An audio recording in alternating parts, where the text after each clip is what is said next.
परवा डिसेंबरच्या 4-5 तारखेला मिशॉंग नावाचं एक वादळ येऊन गेलं आणि त्या वादळानंतर संपूर्ण वातावरण खूपच बदललं. अगदी म्हणजे सूर्यप्रकाश नाही, ऊन नाही, खूपच थंडी, गारवा वाढला हवेमध्ये आणि या सगळ्याचा परिणाम शरीरावर तर झालाच, पण त्यासोबतच मनावर देखील झाला. मला तर अगदी दिवसभर आळसावल्यासारखं होत होतं. मनात एक प्रकारचं मळभ दाटून आल्याची भावना दिवसभर सतावत होती. काही करण्याचा उत्साह वाटत नव्हता. अंग दुखत होतं, पाय दुखत होते, डोकं दुखत होतं आणि नको नको वाटत होतं. म्हणजे हा एक नैराश्याचा भाग आहे. या आजाराला विंटर ब्ल्यूज असं म्हणतात, असं मला वाचण्यात आलं. आणि मग त्यानंतर मी त्याच्यावरती थोडंसं वाचन केलं, त्याचा शोध घेतला की नक्की हे काय असतं. तर आजचा आपला हाच विषय असणार आहे की विंटर ब्ल्यूज म्हणजे काय आणि त्याची कारणं काय आणि त्यावरती उपाय काय करता येतील. नमस्कार, मी सौ मंजुषा कुर्डूकर मंजुळवाणी या यूट्यूब चॅनलवरती तुम्हा सर्वांचं खूप खूप स्वागत करते. तर तुम्हाला माहीत आहे की काही दरवेळेस नवीन विषय घेऊन मी तुमच्यापुढे येत असते. तर अशाच प्रकारचा एक मानसिक आजार आहे. तो फारसा गंभीर समजला जात नाही, तरी देखील ज्यांना डिप्रेशनचं मागचं काहीतरी बॅकग्राऊंड आहे अशा लोकांना मात्र ह्या आजाराचं सिम्पटम्स किंवा याची जी लक्षणं आहेत ती जास्ती प्रमाणामध्ये दिसून येतात. तर काय आहे हा आजार, चला पाहूया. खूप थंडीच्या दिवसामध्ये शरीराला आणि मनाला मरगळ येते. एकतर सूर्यप्रकाशाची कमतरता, भरपूर असलेला रिकामा वेळ आणि शारीरिक काही काम नसणं, उत्साहच वाटत नाही.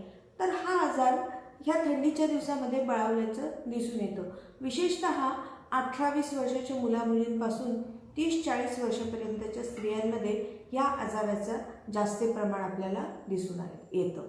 तसंच मगाशी मी म्हटल्याप्रमाणे ज्यांना डिप्रेशन किंवा नैराश्य या आजाराची हिस्ट्री आहे अशा लोकांमध्ये मोठ्या प्रमाणावरती याचे सिम्पटम्स दिसून येतात.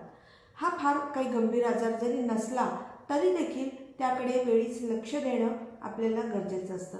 कारण जर कोणत्याही छोट्याशा आजाराकडे आपण दुर्लक्ष केलं तर तो आजार बळावतो आणि त्याचे अधिक त्रासदायक आपल्याला परिणाम भोगावे लागतात. आणि त्यासाठी त्याला वेळीच काही उपाय केले पाहिजेत. काही सोपे साधे उपाय आहेत जे आज मी तुमच्यासोबत डिस्कस करणार आहे. सगळ्यात पहिली गोष्ट आहे की स्वतःला शिस्त लावणं खूप गरजेचं आहे. आपल्या मनाला आणि आपल्या शरीराला दोन्हीलाही एक प्रकारची शिस्त लावली पाहिजे. सकाळी लवकर उठणं कितीही नको वाटत असलं तरी देखील हे अत्यंत आवश्यक आहे की वेळेवरती दररोज एका ठराविक वेळेवरती आपण अंथरुणातून बाहेर पडलंच पाहिजे. आणि त्यानंतर पडल्याबरोबर मनाला उत्साह वाटण्यासाठी म्हणून एक गॅलरीमध्ये फेरफटका मारावा.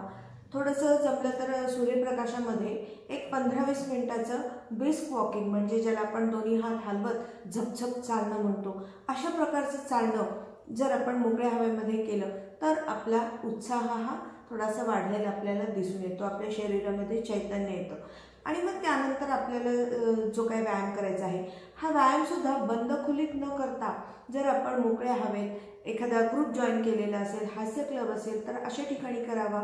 किंवा मोकळ्या हवेत गच्चीवरती उन्हामध्ये जर आपण थोडा वेळ फिरणं किंवा व्यायाम करणं, शारीरिक काही हालचाली करणं हे जर केलं तर आपल्याला या आजारामधून बाहेर पडण्यासाठी खूप मदत मिळते. याचं कारण असं आहे की सूर्यप्रकाश म्हणजे ज्यातून आपल्याला विटॅमिन डी मिळतं, आपल्या त्वचेमध्ये विटॅमिन डी तयार होतं सूर्यप्रकाशाच्या उपस्थितीमध्ये. हे आपल्या सर्वांनाच माहीत आहे, सायन्स. तर याचा आपल्याला आपला मूड इन्क्रीज करण्यासाठी किंवा उल्हासित आपल्या वृत्ती करण्यासाठी आपल्याला याचा खूप फायदा होत असतो. तर अशा विटॅमिन डीच्या कमतरतेमुळे कॅल्शियम, मॅग्नेशियम, पोटॅशियम आणि अनेक महत्त्वाचे जे मायक्रोन्यूट्रिएंट्स आहेत त्यांचं ॲब्सॉर्प्शन होण्यामध्ये आपल्याला अडथळा येऊ शकतो जर विटॅमिन डी कमी असेल तर. म्हणून आपल्या शरीरामध्ये विटॅमिन डी अत्यंत गरजेचं आहे. जर विटॅमिन डी आपल्या शरीरात कमी असेल तर दिवसभर आपल्याला एक प्रकारचा मळभ आल्यासारखं होतं, कंटाळा येतो, अंग दुखतं, डोकं दुखतं. आणि यातून आपल्याला बाहेर पडण्यासाठी विटॅमिन डीचा योग्य आपल्या शरीरामध्ये आपण पुरवठा आपण त्याला दिला पाहिजे. तर हे सूर्यप्रकाशात फिरणं तर झालंच, पण यासोबत आपण आहारातून सुद्धा याचा वापर केला पाहिजे. काही अंडी, मासे, काही प्रकारचे मासे आहेत त्यामधून साल्मनसारखे, ज्याच्यामधून आपल्याला व्हिटॅमिन डीचा मोठा स्रोत मिळतो. तसंच पालक, दूध यांचासुद्धा आपण आहारामध्ये थोडं जास्ती प्रमाणामध्ये समावेश करणं अगदी गरजेचं असतं. त्याबरोबरच हलकासा व्यायाम, हलकं फुलकं व्यायाम, थोडंसं आनंदी वाटणारं म्युझिक ऐकणं, आपल्या मित्रपरिवारासोबत किंवा आपल्या नातेवाईकांसोबत एखाद्या वन डे ट्रिप, पिकनिकला जाणं किंवा शेतामध्ये जाणं किंवा बीचवरती जाणं, हुरडा पार्टीचे हे सध्या खूप चांगले दिवस आहेत, त्यामुळे अशा प्रकारचं काही आयोजन करता आलं तर नक्की पाहावं. यामुळे आपला मूड हा चांगला होतो आणि आपण डिप्रेशनकडे जाण्यापासून आपल्याला रोखू शकतो. थंडी जास्त असल्यामुळे सुद्धा शरीरावरती त्याचे दुष्परिणाम होतात. त्यामुळे थंडीपासून आपल्या शरीराचं आपण संरक्षण करणं खूप गरजेचं आहे. उबदार कपडे घालावेत, स्वेटर वगैरे घालून मगच बाहेर पडावं. पण थंडी आहे म्हणून अंधार करून आपण जर पांघरुणामध्ये गुरफटून डोकं घालून जर आपण दिवसेंदिवस पडून राहत असू तर नक्कीच हा आजार आपल्याला बळावू शकतो आणि त्यामुळे विंटर ब्ल्यूजचे आपल्याला अधिक दुष्परिणाम भोगावे लागणार आहेत. तर यापासून वाचण्यासाठी मी जे काही उपाय सांगितले ते तुम्हाला कसे वाटले आणि यातलं तुम्ही कोणता फॉलो करणार आहात ते मला कमेंटमधून नक्की सांगा. थँक्यू.